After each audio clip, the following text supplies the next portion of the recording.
नमस्कार, हरिओम, जय माता दी।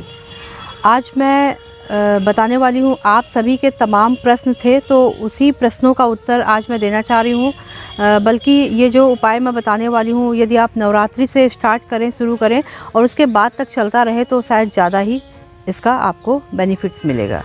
तो आपने जो प्रश्न रखे थे उनमें थे कि यदि आप कोर्ट कचहरी को लेकर काफ़ी परेशानियां झेल रहे हैं, या आप लगातार मुकदमे से परेशान हैं, या आपको लगातार पुलिस स्टेशन के चक्कर लगाने पड़ रहे हैं, ऐसे तमाम समस्याएं, किसी ने फालतू के ब्लेम आप पे कर दिए हैं, तो आप कैसे, किन माँ की पूजा उपासना करके आप ऐसी परेशानियों से कुछ हद तक मुक्ति पा सकते हैं। तो आइए हम बात करेंगे माँ पीताम्बरा की। माँ पीताम्बरा ही ऐसी माँ है जो ऐसी समस्याओं से हमें मुक्ति दिलाती हैं, चाहे वो कोर्ट कचहरी की प्रॉब्लम हो, चाहे वो आपको किसी ने झूठे आरोप कर दिए हैं, चाहे वो आपको पुलिस के चक्कर लगाने पड़ रहे हैं, चाहे वो आप लगातार किसी न किसी ब्लेम से परेशान हैं। तो आप इस नवरात्रि पर माँ की आराधना करें और उनसे प्रार्थना करें और ऐसी समस्याओं से मुक्ति पाएं।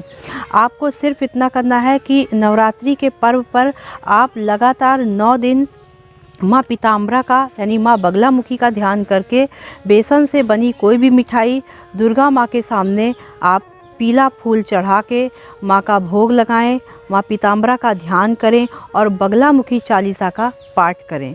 माँ प्रसन्न होंगी और आपके हर प्रकार की समस्याओं का समाधान करेंगी। कुछ लोग बहुत भ्रमित रहते हैं कि जब भी उनको मैं माँ पीताम्बरा, माँ बगलामुखी के बारे में बताती हूँ तो उनका कहना होता है कि हमारे पंडित जी ने कहा है कि ये माँ बहुत ही उग्र हैं, इनकी पूजा उपासना करने से बहुत परेशानियाँ बढ़ जाती हैं, ये सिर्फ तंत्र साधना में आती हैं। तो ऐसी भ्रांतियाँ आप बिल्कुल निकाल दीजिए। माँ बहुत ही सरल हैं, इनकी पूजा उपासना करने से आप किसी भी प्रकार की समस्याओं में फंसे हुए हैं, आप किसी भी प्रकार के दलदल में फंसे हुए हैं, तो मैं कह रही हूँ आप मेरी बातों को ज़रूर ध्यान से सुनिए और आप करिए भी। उसके बाद आप खुद बताएंगे कि आपने जब से इनकी पूजा आराधना शुरू की तब से आपने सारी समस्याओं से आपको मुक्ति मिल गई। बस इतना ध्यान रखिए कि माँ का दिन संडे है। अगर आप नवरात्रि वाले पर्व पर ये उपाय नहीं कर पाते हैं तो आप सिर्फ संडे भी आप ये उपाय कर सकते हैं। आप संडे माँ को पीली मिठाई का भोग लगाएं, पीले पुष्प चढ़ाएं, पीले वस्त्र उनको अर्पित करें और बगलामुखी चालीसा का पाठ करें। सिंपल आप आरती करें और उसके बाद फिर प्रसाद सबको घर में दें, खुद भी लें। किसी भी प्रकार की समस्या है, आपकी समस्या ज़रूर दूर हो जाएगी।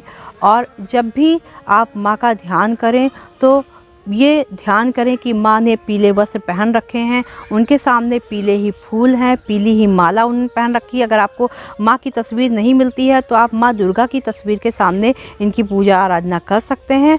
और दूसरी चीज़ आपको ये ध्यान रखिए, आप स्वयं भी जब इनकी आराधना करेंगे तो आप पीले ही वस्त्र पहनेंगे। आप जो चुन्नी होगी या आपका जो भी पोशाक होगा वो पीला ही होगा। माँ को पीली चीज़ें अति प्रिय हैं, तो आप इनकी पूजा करिए और उनसे आशीर्वाद लीजिए। किसी भी प्रकार की ऐसी समस्या हैं तो ऐसी समस्याओं से मुक्ति पाइए। माँ को मान दीजिए कि अगर मेरी ऐसी समस्याएं समाप्त होंगी तो मैं आपकी पूजा आराधना तो कर ही रही हूँ, बल्कि आपके दर्शन भी करूँगी। जब आपकी मनोकामना पूरी हो जाए तो आप दतिया जाके माँ के दर्शन जरूर करिए। हरिओम, जय माता दी।